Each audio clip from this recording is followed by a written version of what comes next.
are going to finish up your salary-based budget, where we're going to go from the big picture we've been dealing with to sort of this more line-by-line item that you have to start sort of considering and balancing as a full adult.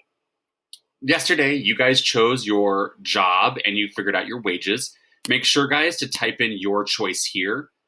I chose secondary teacher. You guys need to make sure to change that if it's something else. And then you guys are typing in your choices here, and the spreadsheet will automatically calculate what percent of your net monthly wage these expenses are calculating into. So yesterday we did the savings. We figured out after we paid ourselves with savings, how much do you actually have to budget for everything else in your life. Yesterday we went over the cost of living, which is usually most people's biggest expense, which is totally normal. Mine came out to be 39% of my paycheck. So almost like 39% of it right now is going just to my cost of living, my utilities, my rent, and then right now 20% is going toward my savings. So now we're going to see how much I have left for everything else. So the first thing we're going to do is step number 9. What's your transportation? You either are going to choose public transportation, in which case you're going to choose one of these average amounts that I researched around the country. And then you need to type in what city you're using. If you want something that's that's closer to Denver, I would definitely pick either this $90 Los Angeles, New Orleans example or the 105 Chicago example.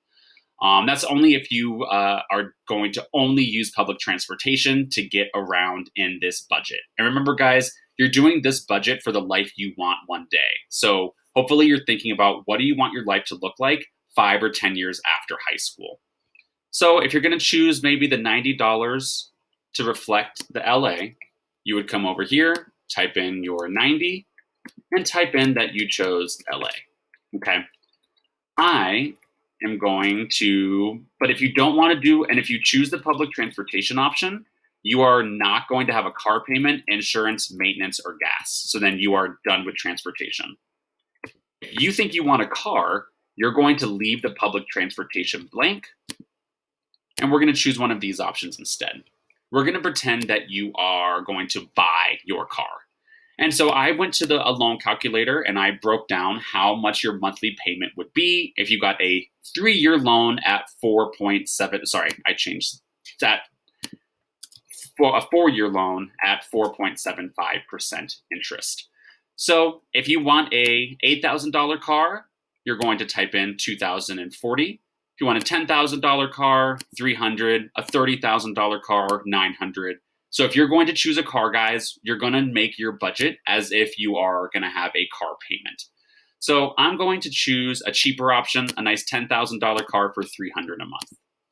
So I'm going to skip public transportation and put 300 for my car payment. And then I'll move into step 11 and 12, your car insurance and your car maintenance. You can either choose the national average of $136 per month for full insurance coverage, or you can choose the cheaper, just the minimum liability coverage, which won't cover nearly as much of the cost if you get in a wreck, which would be $56.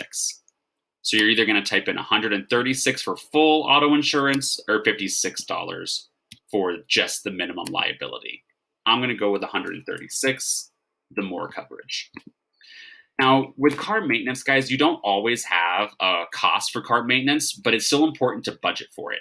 Like, I haven't had to pay anything for my current car for months, but last Thursday, I went to go get it taken in for an oil change, and they told me that my brakes needed replacing, and I ended up having to pay $600 for new brakes. So it's important that you put some aside per month. So we're just going to put $100 per month. And then you guys will go and decide how much you're going to spend on gas. You're going to estimate how many miles do you think you're going to drive per day. 25 miles per day is if you're just commuting around Denver, not really going anywhere too far. 35 and 45 would mean you're really traveling kind of a lot every day, like you're going to Colorado Springs or going up to Fort Collins or going to Westminster. So sort of decide what your miles per day are going to be like, and then this would be how much you are going to spend per month on gas, assuming this much per gallon and that's your car's gas mileage. I typically drive about 25 miles a day, or at least did before COVID, and so I spend about $90 per month on gas. And boom, you should have a nice total of your transportation.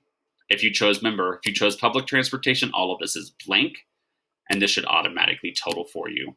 So then we are all done up to step 14.